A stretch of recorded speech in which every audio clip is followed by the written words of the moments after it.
Hey guys, আসসালামু আলাইকুম। কেমন আছেন সবাই? আশা করি ভালো আছেন। আমি আপনাদেরও ভালো আছি। তো আজকে চলে আসলাম আরেকটি জায়গার মধ্যে। আসলে আমি ভৈরব আসছি মূলত অন্য একটা কারণে, তো অন্য একটা দরকারে, যেহেতু মূলত ভৈরব আমার আসা। তো এই পুরো পার্কটা ভৈরব গোল চত্বরের সাথেই। তো আমি মনে করলাম যেহেতু এই জায়গার মধ্যে আসছি, তো ওইটার ভিতরে একটু ঘুরে আসি। তো আপনারা সবাই জানেন এই জায়গাটা মূলত পরিচিত একটা জায়গা, ভৈরব পুরো পার্ক নামে পরিচিত। নাজমুল হাসান পাপন পুরো পার্ক, ঠিক আছে। জায়গাটা মূলত অনেক সুন্দর, খুবই সুন্দর একটা জায়গা। এটার ভিতরে পরিবেশটা মূলত অনেক ভালো। আসলে বর্তমানের অবস্থা আর আগের অবস্থা প্রেক্ষাপটে বর্তমানে এই জায়গাটা অনেক নষ্ট হয়ে গেছে। তো মূলত অনেক সুন্দর ছিল এই জায়গাটা।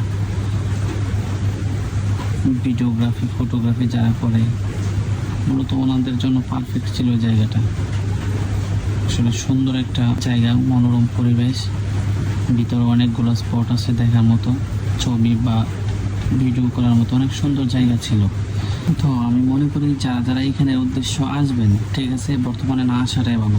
আসলে ভিতরে পরিবেশটা এরকম ভালো না, অনেক জায়গাগুলোই নষ্ট হয়ে আছে। তো বেশিরভাগই এটা বন্ধই থাকে এখন। আর কি বলবো, বলার মতো কোনো কিছু নাই। তো ধন্যবাদ সকলকে, ভালো থাকবেন।